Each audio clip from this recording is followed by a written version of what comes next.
Shalom, shalom alejem, ¿cómo están todos ustedes allí? Estamos todos de mudanzas, es verdad. Tienen que aprender este canto y cantarlo con trompetas y guitarras. A ver cómo está la conexión hoy, a ver si se pueden conectar.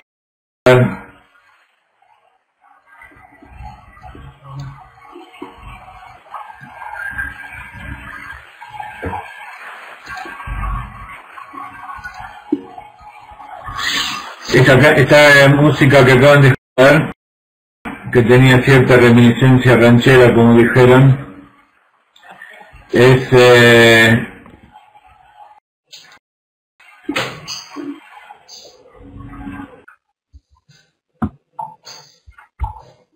No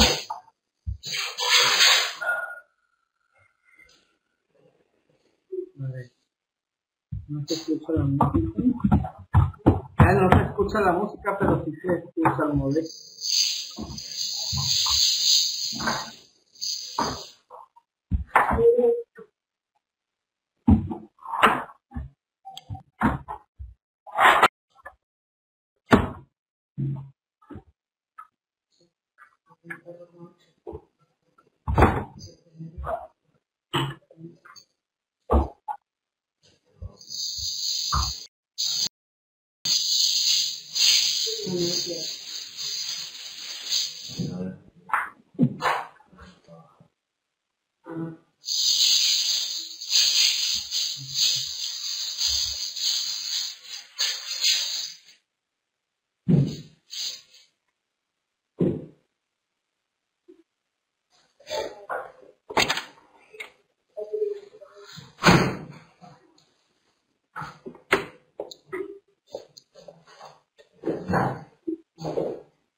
Acá estamos de vuelta.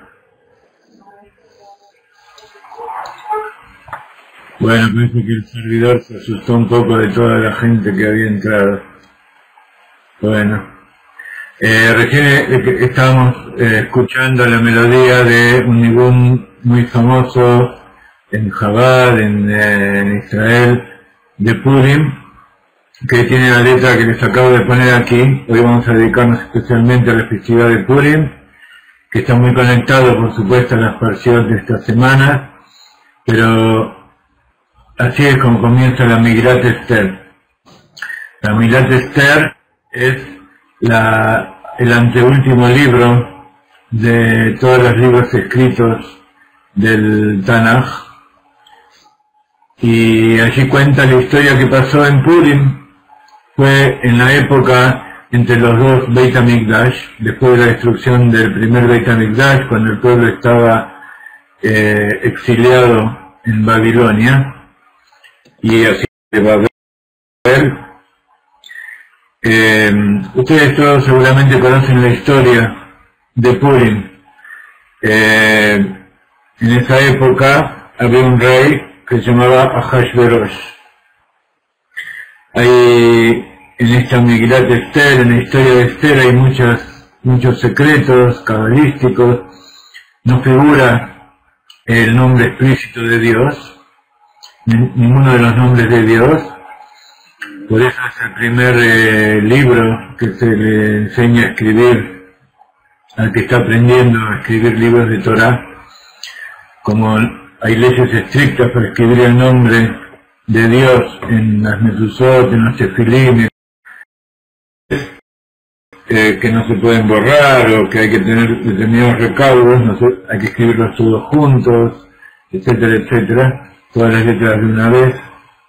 Entonces, como esta Migrat Esther es más grande, por supuesto, que una mezuzá, o es más grande que los tefilim, pero es lo primero que se le enseña al que escribe. La primera obra, digamos, que se le hace escribir al que se recibe de Sofer. Sofer es el que escribe. Justamente, después de todo este tema de Purim, que sucedió durante los 70 años que van desde el Mikdash hasta el segundo Beit HaMikdash, vino un líder que era el jefe, el Mashiach, el Moshe Rabbeinu de la generación en esa época, que se llamaba Ezra HaSofer. También fue un profeta, fue un escriba, y también fue un Cohen. Y él fue el que trajo de vuelta a los exiliados de Babel y de ellos es lo que se cuenta en el Teilim que leemos cuando nuestros enemigos nos tenían sojuzgados y colgábamos nuestras arpas apoyados en los árboles al lado de los ríos de Babilonia, Al Nealot Babel, sobre los ríos de la Babilonia, lloramos y recordamos la patria. Allí es donde sucedió esto que cuenta el Teilim de David Amelech, que por supuesto le escribió de forma profética que iba a suceder después, muchos años después de su reinado. Pero el tema es que la colectividad judía exiliada vivía especialmente en Babilonia. Allá había centros de estudio, incluso uno de los ministros del rey Ahasverosh era Mordejai, el judío, y como cuenta la Emirat Esther, hubo un banquete donde el rey quiso agasajar a todas las comunidades y los judíos fueron a comer allí. Mordejai no, por supuesto, pero los judíos fueron los más sobresalientes de la comunidad a comer allí y comieron comida kasher, pero comieron el rey un poco como agasajándolos, pero en realidad era para humillarlos. Los hizo comer en los recipientes, en los utensilios que habían robado del Beit HaMikdash, que habían destruido. Entonces,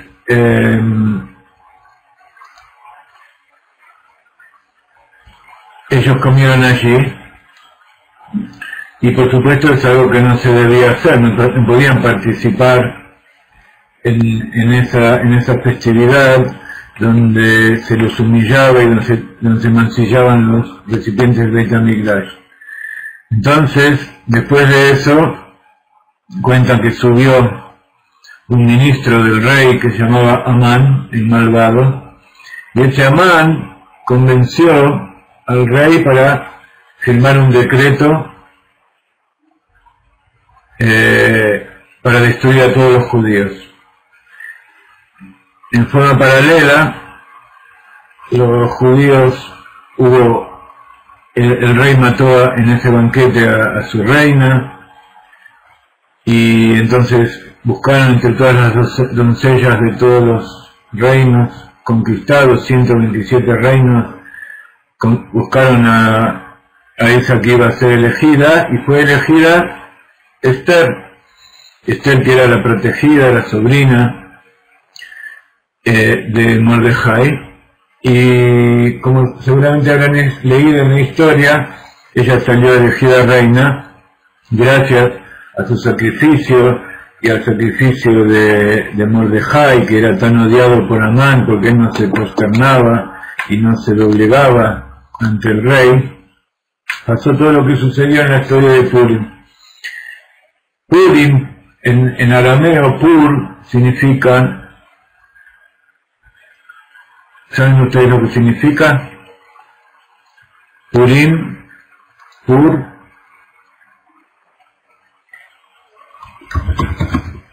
significa sorteo. ¿Por qué? Porque cuando se decretó que el pueblo iba a ser destruido, Amán buscó cuál iba a ser la fecha más propicia, porque se decretó que en todos los países, en los 127 países, como dice, desde Odu, desde la India hasta África, donde reinaba el imperio babilonio, allí donde se encuentran judíos tenían que ser exterminados. Pero sabía, por experiencia propia, como descendiente de Amalek y descendiente de todos los grandes malvados de la historia que estaban en contra de Israel, sabía que no era fácil destruirlo. Entonces buscó en la en el azar cuál iba a ser la fecha más propicia. Y la fecha más propicia fue en Adar, y específicamente el 15 de Adar. Como él vio que en el 7 de Adar había fallecido Moshe, significaba que ese mes era un mes donde el Mazal, donde el signo, la suerte de Israel no era propicia, y entonces se puso mucho más contento. Lo que pasa es que no sabía que también el 7 de Adar había nacido el Redentor, como está escrito que todos los justos nacen y mueren el mismo día. ¿Se está escuchando? ¿Está bien la transmisión? ¿Está todo correcto? Muy bien. Entonces, así cuenta la historia, que al final los planes de Amán fueron destruidos, fueron vencidos, y no solamente que no mataron a los judíos, sino que fueron destruidos todos los que los querían matar. Todo el pueblo, todos los pueblos se pusieron a favor de los judíos y destruyeron los pocos que habían quedado de Amán, y también Amán y sus hijos fueron destruidos. Hay algo interesante, y es que en la fecha de Adar es una fecha propicia, tan propicia que así como fueron destruidos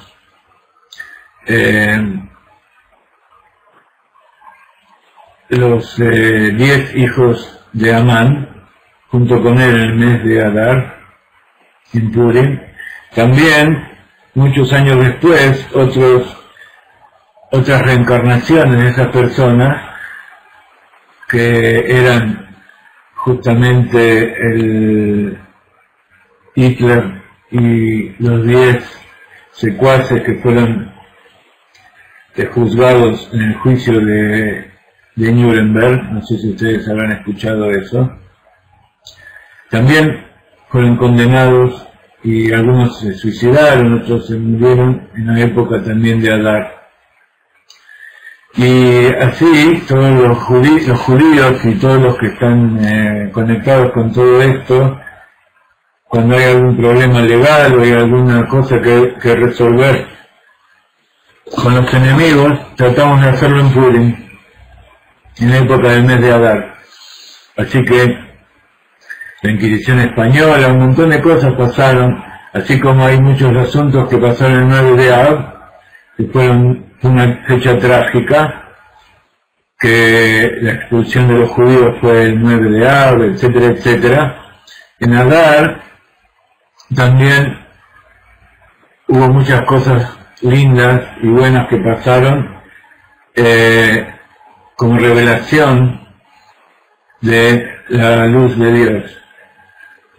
Hay en los nombres que utiliza la Agadá, la Megilat Esther, hay algunas cosas interesantes. Por ejemplo, dicen los sabios, y está explicado así en la Kabbalah, que en la Megilá está escrito muchas veces la palabra rey. Cuando se dice rey, se refiere a Dios. Como no está escrito el nombre literalmente, entonces está escrito en forma oculta. Y toda la Megilat Esther, Megilá quiere decir un bando, como antes iban y abrían el rollo para anunciar, para hacer el anuncio del rey. También Megilat Esther significa viene por supuesto de Agol quiere decir el rollo, entonces un rollo, y Esther en hebreo significa oculto. Hay muchas mujeres que son llamadas con el nombre de la reina Esther, y justamente la Megilat Esther tiene que ver con que allí hay ocultos muchos asuntos.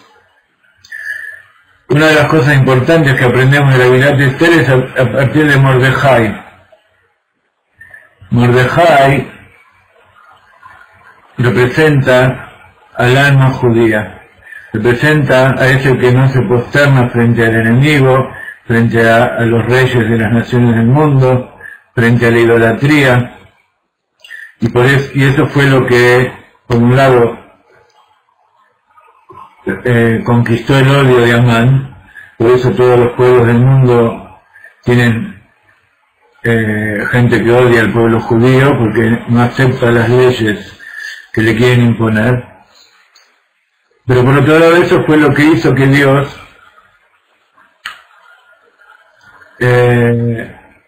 los salvara. Él los reunió y hizo que durante 3 días hagan ayuno, tanto a diferencia de otros ayunos, tanto de los hombres como de las mujeres y los niños, todos hicieron ayuno. Y entonces eso fue una demostración de unión a Dios. Es tan importante la fecha de Purim, que está dicho que en el futuro, por venir, cuando venga el Mashiach, va a ser la fiesta que va a quedar, que incluso está por encima de el Yom Kippurim. Que Kippur viene de Kapará, quiere decir que expía. Pero también en hebreo, Kippur es como Purim, Yom Kippurim. Se compara con respecto a Purim, o sea que Purim es algo que está por encima. Y así Esther, la Megillat Esther cuenta acerca de Ahashverosh. Y Ahashverosh, dice la Kabbalah, que representa a Dios. Ahashverosh se escribe Ahashverosh. Entonces, dicen los sabios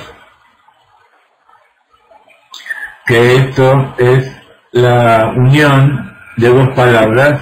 Uno es Ahad, Ve quiere decir y Rosh quiere decir cabeza.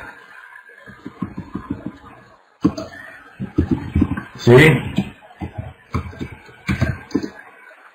Ahad y cabeza, Rosh es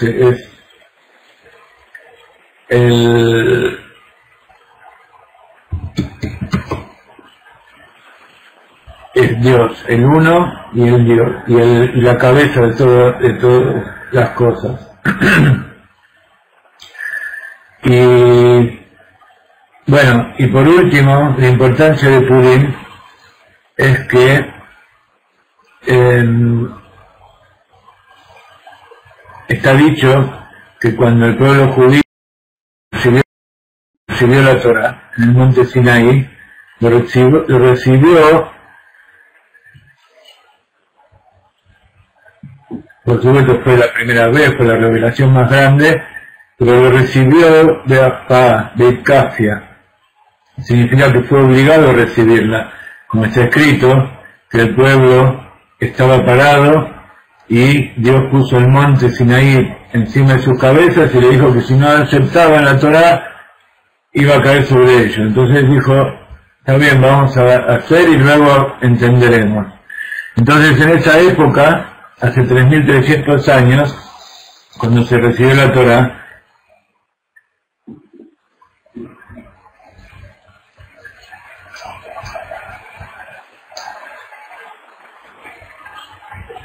se comenzó a hacer las cosas, pero recién se le recibió voluntariamente en la época de Purim. La época de Purim fue aproximadamente hace 2.500 años, y allí el pueblo de Israel se salvó y luego volvió a la tierra y construyeron el segundo templo. Entonces es tan importante Purim, y por eso es tanta la alegría que se festeja tomando Shelo Yadá, hasta que uno no sepa la diferencia entre bendito Mordejai y maldito Amán. Shelo Yadá, hasta que no se sepa, está escrito. Entonces, en la misma Megilá hay distintas leyes que los sabios en esa época determinaron que había que hacer, que había que cumplir. Por un lado, el precepto de que el 14 de Adar, cada 14 de Adar,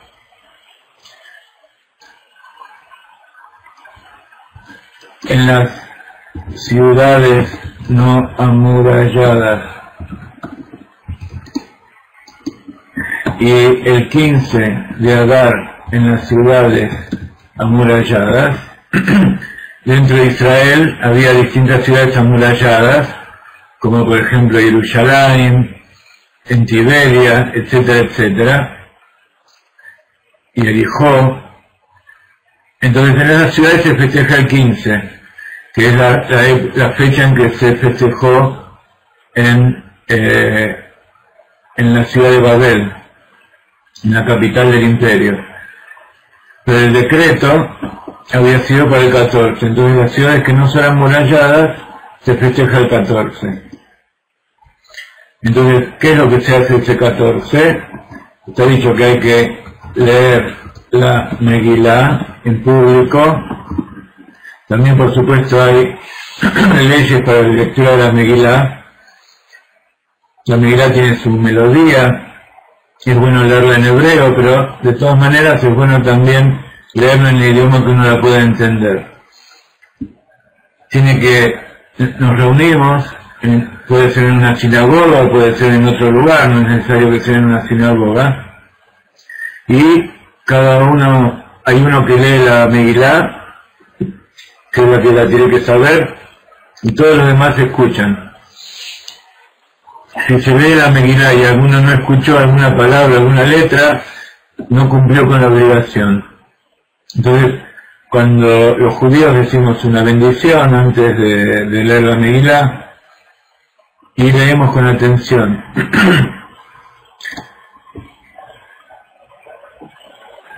Entonces se lee a la noche y se lee de día. Por supuesto en el exterior, en Sudamérica, en el resto del mundo, esto se festeja el día 14. A la noche del 14 de Adar, que este año es el sábado de la noche,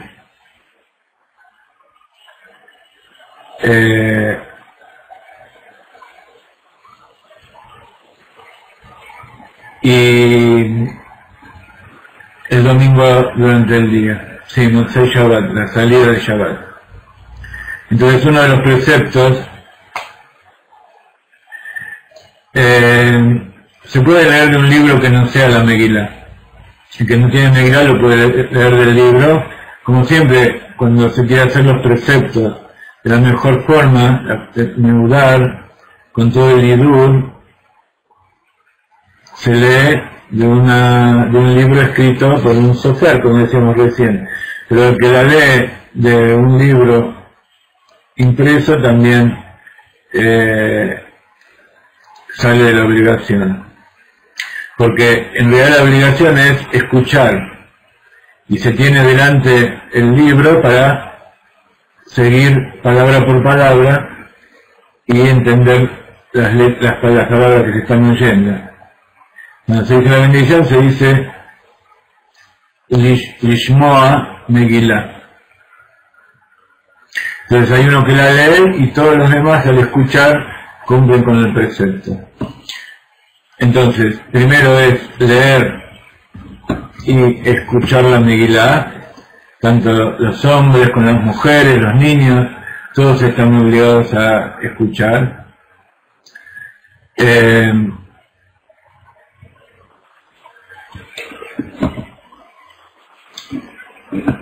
Después está el banquete festivo que se hace durante el día,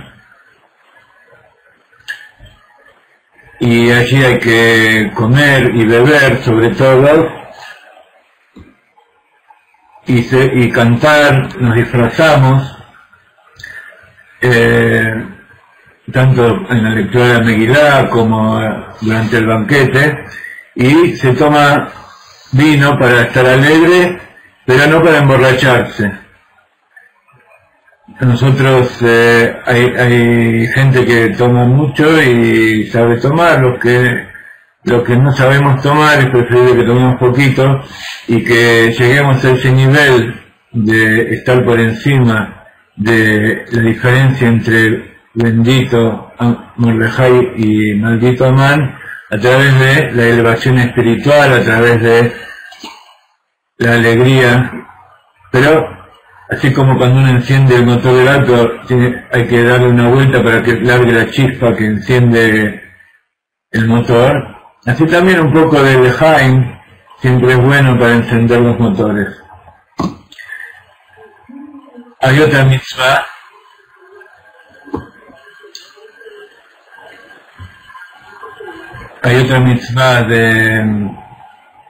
que es Mishloach Manot Ish Le Reu, que significa enviar porciones de comida a los amigos, Ish, un hombre, Reu a su prójimo. Sí, se la lee durante la noche y también durante el día. Se lee las dos veces.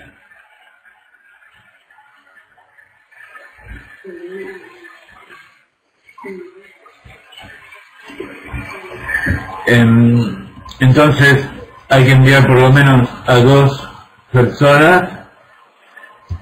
Si quieren se pueden regalar más, no se puede que sean 2, y por lo menos cada porción tiene que tener 2 alimentos que no sea algo que se pueda derramar o que se estropee. Puede ser fruta, puede ser bebida, chocolate, golosinas, pasteles, todo lo que se puede envasar, comprado o hecho en casa, que se pueda poner en un paquetito y regalar a la otra persona y lo coman sin necesidad de tener que cocinarlo o hacer alguna otra acción para poder comerlo.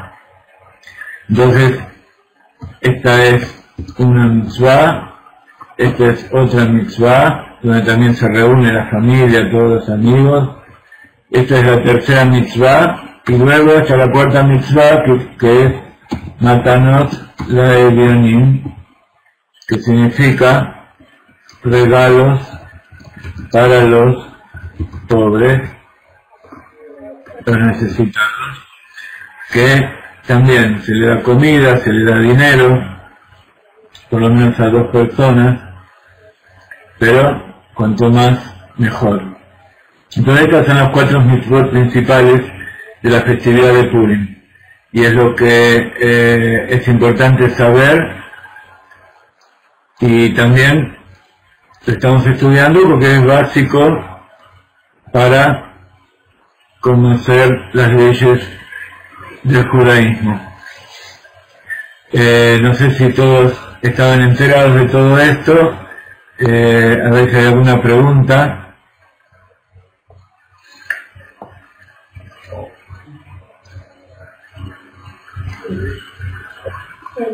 Hay un tema interesante que es el tema de disfrazarse. Las niñas se disfrazan de Reina Esther. A los amigos se les da comida.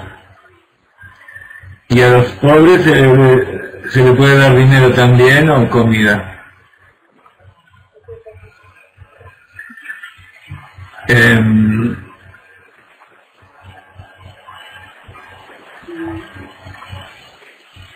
Entonces cada uno se disfraza de lo que quiera, siempre que sea de manera modesta. Se puede pintar, se pueden poner sombreros, pelucas, disfraces, cada uno como quiera. Y hay algo especial en el disfraz.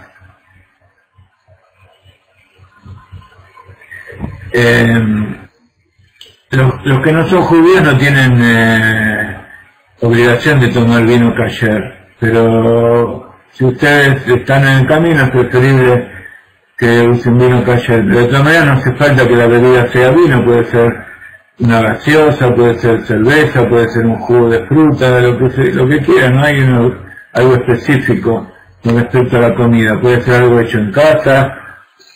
Se hacen Oznei Aman. ¿Conocen los Oznei Aman? Que son, Oznei Aman es una masa dulce, orejas de Amán, se hace un redondel de una masa que se puede hornear, masa de galletita, de pastel, creo que están por allí las recetas. Luego se le pone en el centro algún relleno que puede ser dulce, una mermelada, puede ser chocolate, etcétera, y luego se recogen las puntas, se recogen 3 puntas hacia el centro, entonces queda un triángulo relleno, o sea 3 solapas del círculo para que quede un triángulo, y ese triángulo se llama oreja de Amán. También eso se puede regalar y se puede hacer en casa. El tema de disfrazarse es que a veces cuando uno durante todo el año está disfrazado, uno está disfrazado de padre, está disfrazado de buena persona, está disfrazado de comerciante, de policía, de esposa, de maestra, de maestro, de médico. Cada uno tiene su profesión, tiene distintos disfraces, y entonces la gente lo reconoce de acuerdo a cómo lo ve por afuera. Y a veces uno también se deja llevar pensando que uno es tal como aparece por afuera. Y muy pocas veces surge de adentro nuestro ese que verdaderamente somos.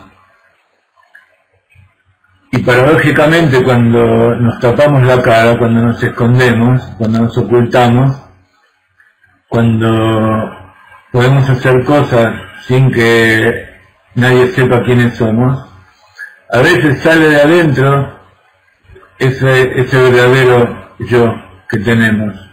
Sacamos la esencia verdadera.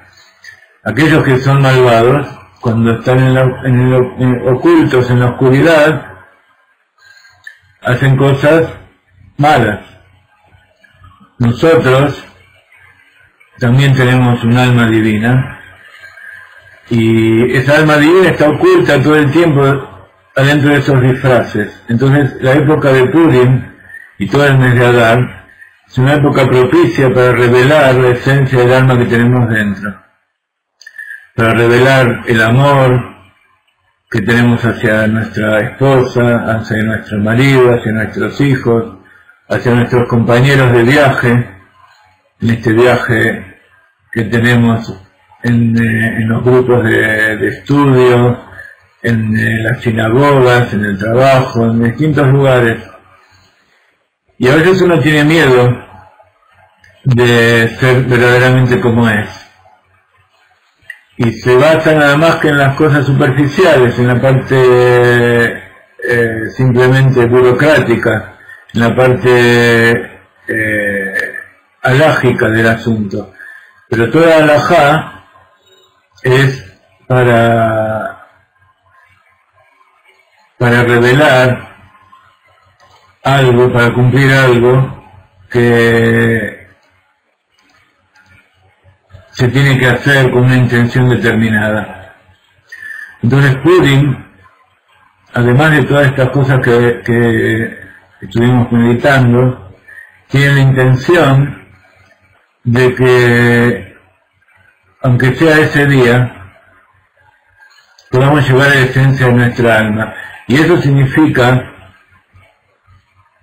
emborracharse hasta no saber la diferencia entre el bendito Amán, bendito, bueno, yo ya no sé la diferencia, bendito Mordejai y maldito Amán. ¿Por qué? Porque cuando uno piensa, dice, bueno, este es malvado, el otro es un justo, es un sadik. Pero esa diferencia de bueno y malo se produce nada más que en los mundos creados. Allí arriba, cuando uno se pone por encima de las limitaciones del mundo, de las limitaciones que Dios puso en la creación, cuando uno se conecta con la conciencia divina, se da cuenta que en realidad no hay bueno y malo, sino que es todo uno, y todo lo que existe está hecho para cumplir la voluntad de Dios. Muchas veces me preguntan quién es el Satán. El Satán, que las culturas idólatras lo llaman diablo, o el maléfico, o el ángel caído, etcétera, etcétera, no es ninguna de esas cosas. Es un ángel, pero no es un ángel caído, al contrario.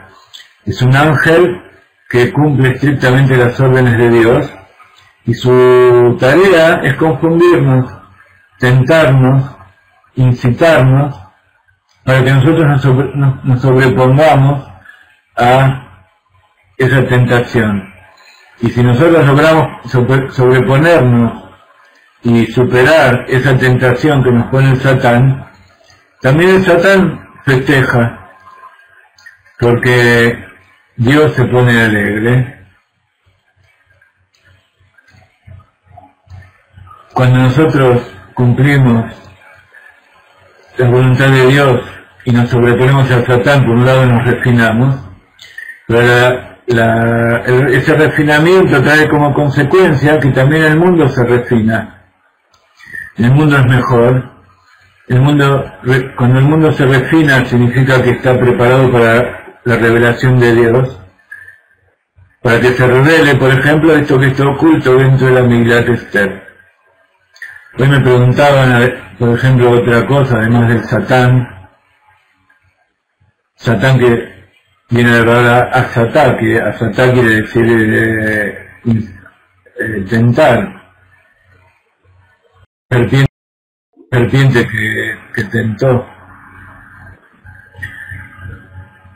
Y ese mismo Satán nos tienta para que veamos a nuestros compañeros, que veamos a aquellos que nos rodean como un enemigo, como alguien que está compitiendo con nosotros, que si es mejor nos va a ganar y si es peor nos va a querer ganar a nosotros,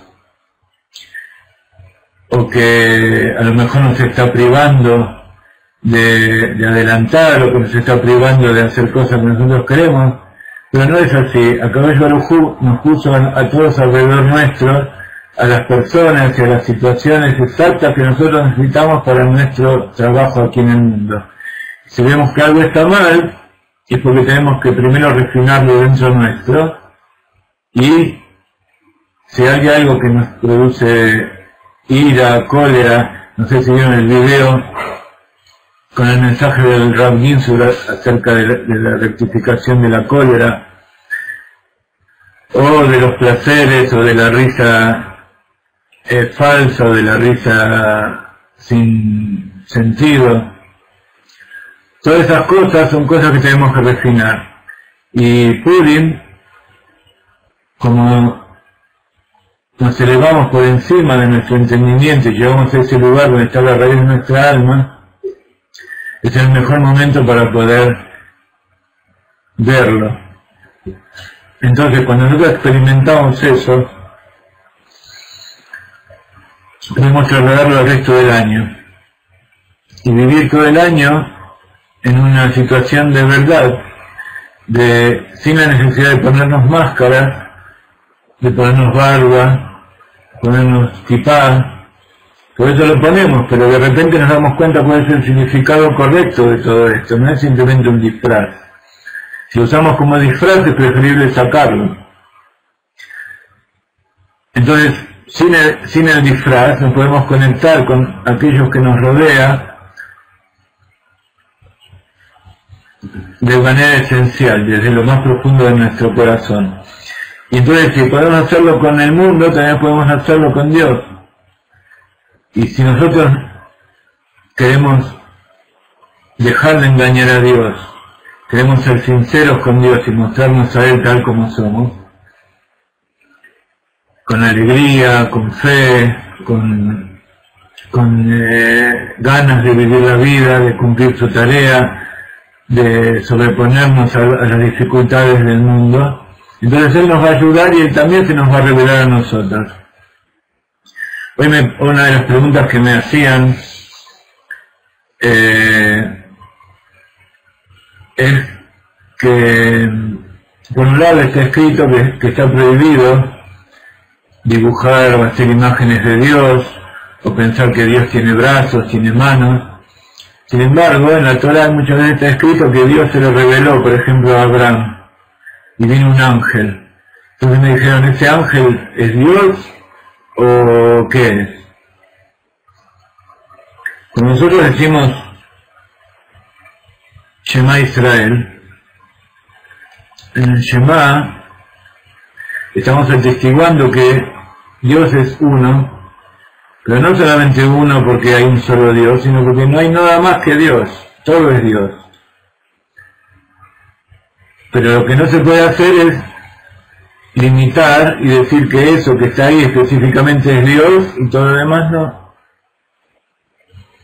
De todas maneras, como vemos aquí, la naturaleza es como una forma de ocultamiento de Dios. Aquellos que no comprenden que Dios creó el mundo y que Dios está haciendo hacer y que todo es parte de Él, en realidad ven un mundo material que está ocultando a Dios. El que lee la Megilá y sabe lo que está leyendo y es sabio, es un gran cabalista, un gran rabino, un erudito de la Torá, lee la Megilá y ahí descubre a Dios. Si no, el que lo lee con ojos seculares, lo lee como una historia que oculta a Dios. Entonces un poco el ocultamiento depende de nosotros. Entonces me decía esta persona que Dios se le reveló a Abraham en forma de un ángel, en forma de persona, entonces esa persona era Dios. Por eso le dije un ejemplo simple, hay muchas formas de entenderlo. Por ejemplo, ahora que me mudé, pedí en el servicio de internet que vengan a conectarme mi cuenta, mi línea a la nueva casa. Entonces tocaron el timbre un día y yo digo, ¿quién es? Me dijeron, la compañía de internet. Acá se llama, la que yo se llama Hot. Entonces, si yo no entiendo, voy a pensar que una compañía de internet vino a mi casa. No, es un hombre, es el empleado, es el técnico que viene a hacer el trabajo. Pero si él me dice, vino Juan Pérez, a mí no me va a decir nada. Yo digo, ¿quién sos vos? Entonces él me va a tener que explicar que viene de parte de la compañía para hacer algo que yo le pedí, etcétera, etcétera. En cambio él me dijo, ¿quién es? Hot. Y con eso ya está todo solucionado. El que entiende sabe que no es, que es una persona, pero que viene una persona en representación de algo. Entonces también las cosas que nosotros vemos y Dios se nos presenta en distintas formas, como personas, como objetos, como animales, como plantas, y todo eso que se nos presenta es para que nosotros nos relacionemos con eso.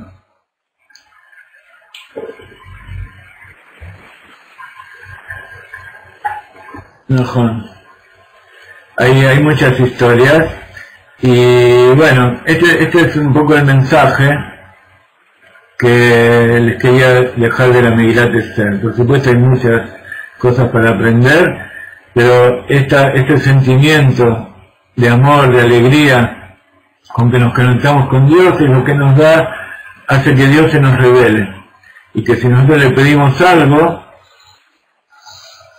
posiblemente hay personas que van a querer sentarse y esperar hasta que Dios cumpla con lo que dijo, y si Dios no hace lo que uno le pidió, va a decir Dios no existe. No, las cosas no funcionan así. Nosotros tenemos que movernos y hacer todo nuestro esfuerzo, pero si nosotros tenemos fe en Dios y le pedimos y lo hacemos en forma sincera, entonces Él va a hacer que nuestros movimientos y nuestras acciones estén dirigidas al lugar correcto, y va a hacer que otras personas y otros fenómenos naturales que son milagros que aparecen en forma investidos dentro de la naturaleza, concuerden para que todo funcione bien. Y eso es el milagro. Por eso a veces a uno le pasa algo, uno dice, uno está parado en la calle, tiene frío, llueve o hace calor, y le dice a Dios, por favor, mandame un taxi, necesito un taxi ahora. Y de repente el taxi aparece. No es que el taxi de repente, bueno, a lo mejor sí, yo no lo sé, pero yo no lo vi aparecer de la nada, el taxi. El taxi vino en forma natural. El que entiende, ven, es un milagro. Y en realidad, cada movimiento, cada célula, cada átomo que tenemos aquí en nuestro cuerpo, en el mundo, cada uno de ellos es un milagro, que como nosotros lo vemos todos los días, se transforma en naturaleza. Por eso decimos Shema Israel, Hashem Elokeinu Hashem Echad. En el Shema Israel, la Ain, como vamos a estudiar ahora dentro de un rato en las letras, la Ain de Shema es más grande, y la Dalet de Echad también es más grande. Juntos forman la palabra Ed, y Ed significa testigo. Eso significa que nosotros fuimos testigos en el monte Sinaí y durante toda la vida, y en este momento también estamos siendo testigos de que Dios es uno, y su nombre es uno. Y que Dios y la naturaleza, lo espiritual y lo material también es uno, y todo es Dios.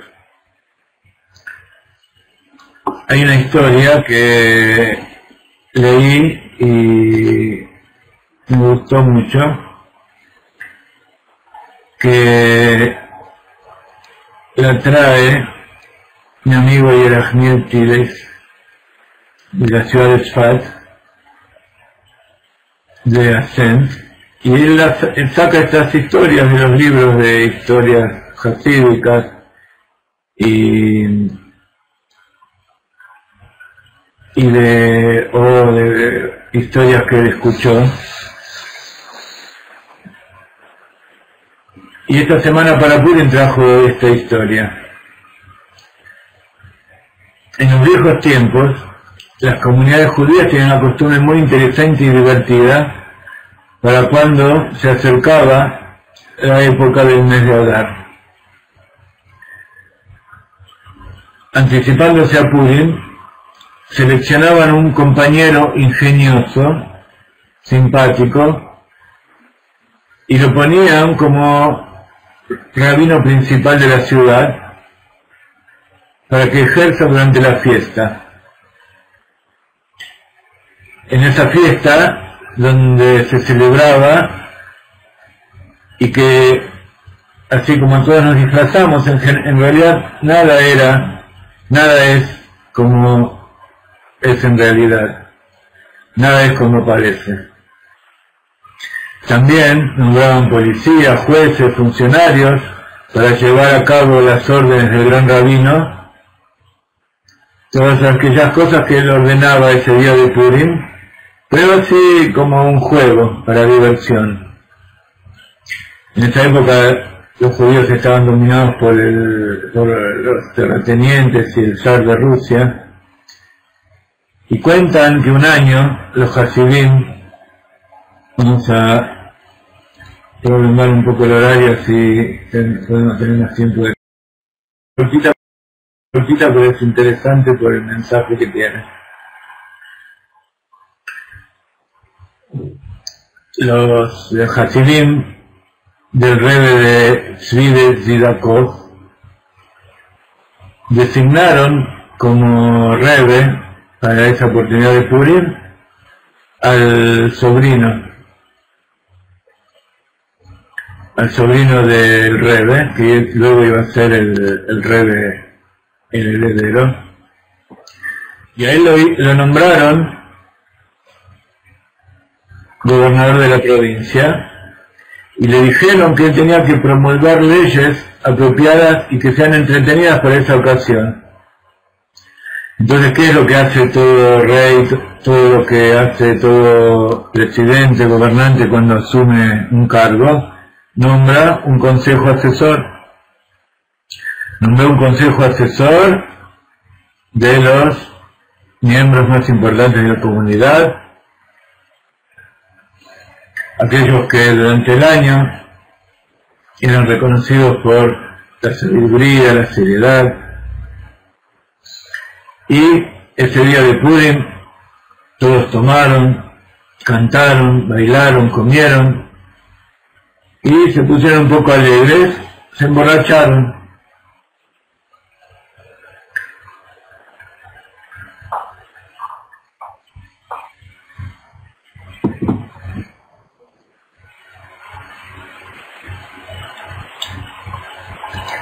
Ese día de Purim entonces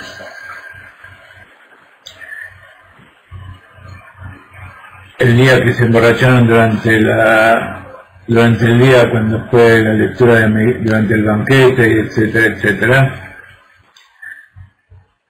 Cuando ese día llegó, todos los ciudadanos le mostraron su respeto y le dieron honor al joven llamado Koppel, de acuerdo a su investidura. Entonces, como decía recién, después de tomar muchas copas, acompañados de algunas comidas, todos se pusieron borrachos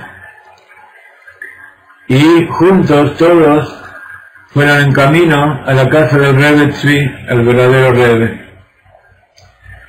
Después de ver a toda esa horda de borrachos, que durante el año eran gente normal y respetable, el Rebbe los recibió con una sonrisa y también mostró gran respeto al personaje que interpretaba al rey, al gobernador, que era su sobrino. Entonces, luego de hacerlo sentar, le suplicó al gobernador, por favor, que suprima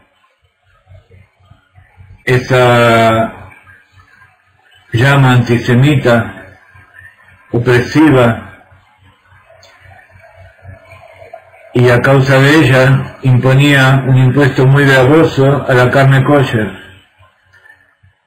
que justamente su homólogo, el gobernador real, había puesto en ese país, en esa provincia, había promulgado durante ese año.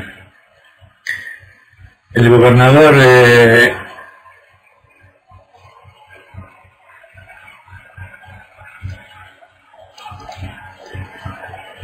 el supuesto gobernador, que estaba haciendo las veces, gentilmente accedió a la petición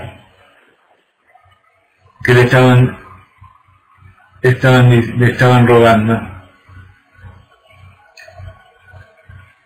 El Rebbe, viendo que él había aceptado, quiso pedirle algo más.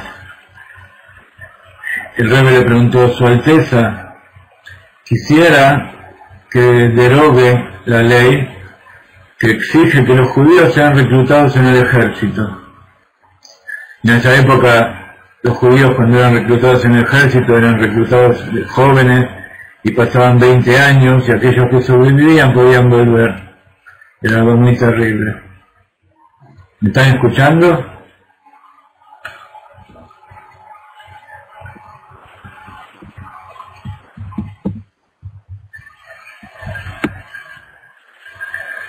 Ok. Yo lo conocí a través de las historias de mi abuelo. Mi abuelo vivió en la época del principio del siglo XIX, cuando fue sacado de la yeshivá y fue llevado a la guerra, al hielo de Bielorrusia. Entonces el Rebbe le pidió y el sobrino sacudió la cabeza negativamente.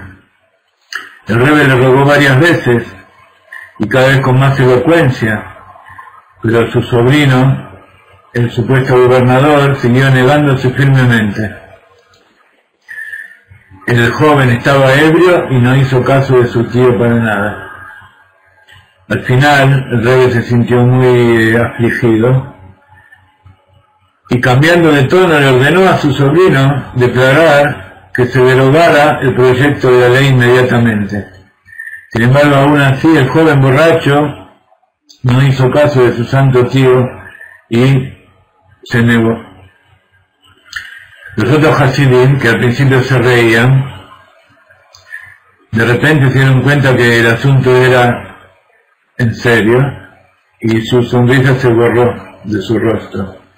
Y le pidieron y le aconsejaron a Koppel que acceda, pero no hubo caso, de ninguna manera aceptó. Él creía de verdad que era el gobernador.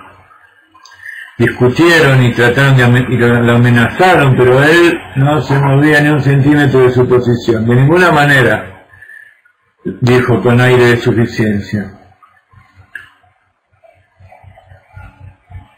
El tzadik salió de la habitación enojado, el Rebbe, y se negó a mirar a su sobrino por todo el resto de la festividad. Al día siguiente, cuando todo el mundo estaba ya sobrio,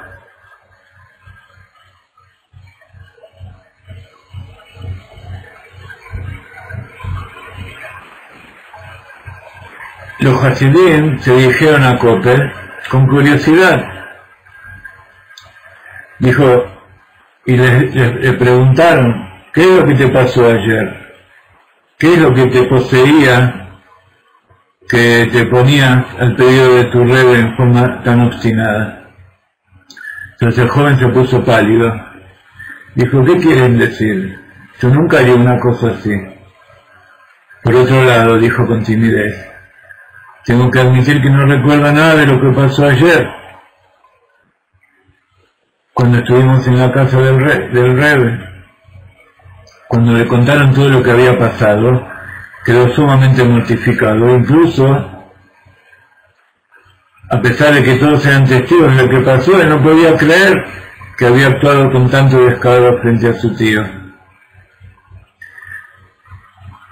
Ese año, las autoridades provinciales efectivamente derogaron el decreto que imponía la veda y el impuesto sobre la carne kasher. Pero la ley cruel de reclutar a los judíos al ejército polaco se mantuvo vigente.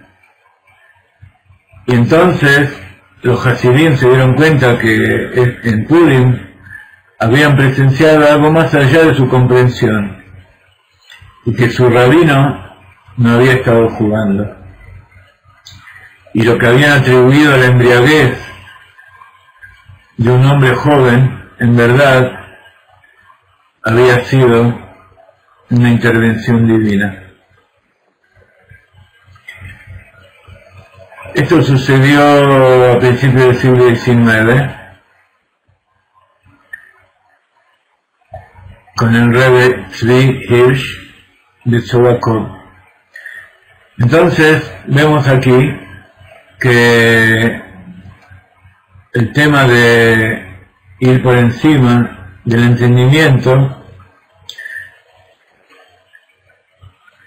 significa que hay cosas que nosotros pensamos que son vanas, que son simplemente un juego, pero detrás de todas las cosas hay algo importante. Y entonces les quiero decir, para despedirme por hoy, que este Purim, antes quería contestarles que si este jueves es el ayuno de Esther, realmente el ayuno de Esther es el día previo a Purim, pero como el día previo a Purim es en Shabbat y en Shabbat no se puede ayunar, entonces este año se anticipa el ayuno al jueves. Es un ayuno que empieza al amanecer y termina a la noche, al salir las estrellas. Es un ayuno de mediodía que no tiene tanta importancia como el ayuno de Yom Kippur o el ayuno de Tisha B'Av. Hay que tratarlo de cumplir, pero aquellas personas que están enfermas o que toman remedios y no pueden suspender, no tienen que hacer el ayuno. Las mujeres que están por dar a luz o que amamantan, si ven que no tomar líquido y no comer les puede producir falta de leche o alguna indisposición, es preferible no ayunar. Los chicos, por supuesto, menores de 13 años, no tienen obligación de ayunar. Nosotros, por educación, ya desde cuando el chico tiene 12 años, se lo hace hacer por primera vez. Cuando son más chicos se le hace hacer pequeños ayunos de 1 hora, de 2 horas, como para que empiecen a entender lo que significa privarse de comer, pero no para que sea un ayuno real.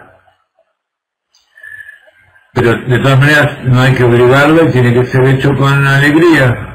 Hay que enseñar todas las cosas de la Torá como para que el chico las quiera hacer, no para que la sienta como una obligación que luego cuando sea más grande va a querer dejar. Hay que enseñarle a amar todas estas cosas, demostrarle que haciéndolas, por un lado va a ser mejor para él, va a ser mejor para toda la familia y está haciendo algo bueno, que va a ser grato, va a recibir una recompensa por eso. Por eso a los chicos, siempre cuando se les pide hacer algo hay que darle una recompensa. Después cuando son grandes se les enseña que cuando pueden entender que no se hace todo por buscar recompensa, pero de todas maneras cuando son chicos sí, porque su alma animal todavía es más fuerte, sus instintos son más fuertes que su alma divina. Entonces estamos ayudando al alma divina a su alma divina que se pueda sobreponer. Y con el tiempo va a aprender cómo es de verdad. Les decía que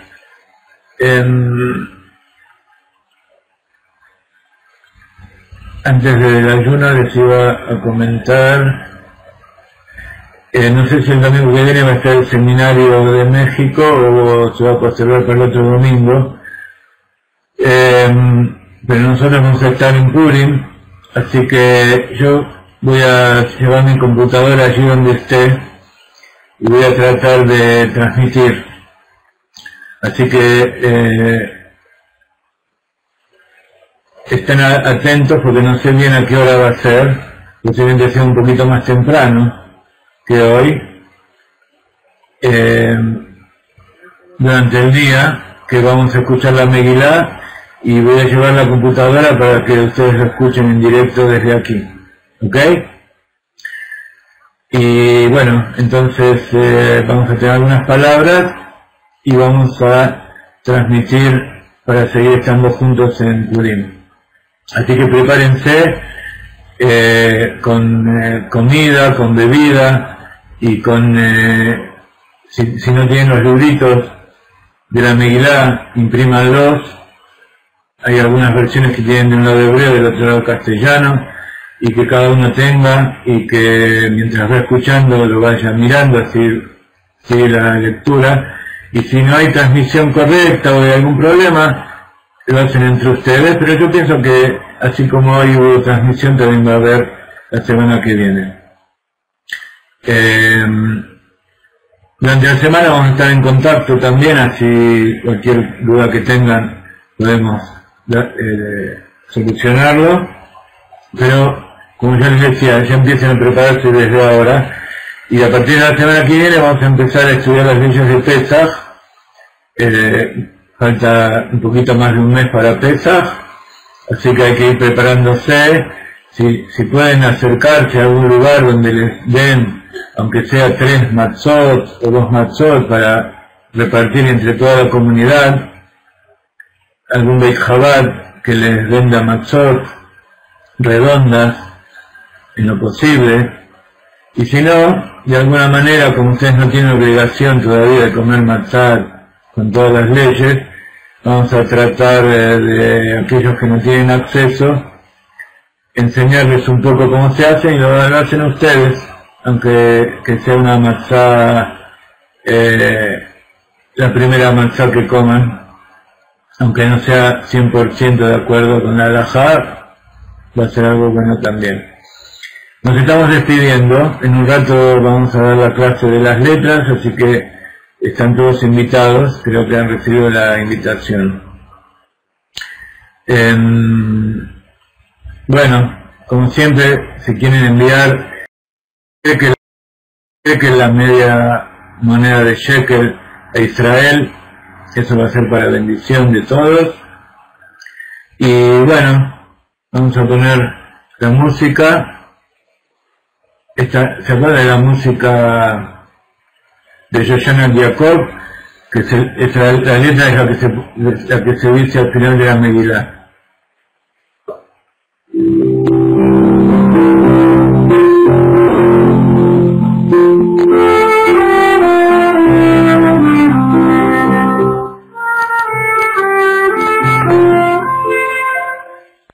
Bendiciones a la tierra de Israel y cuidado con el tequila,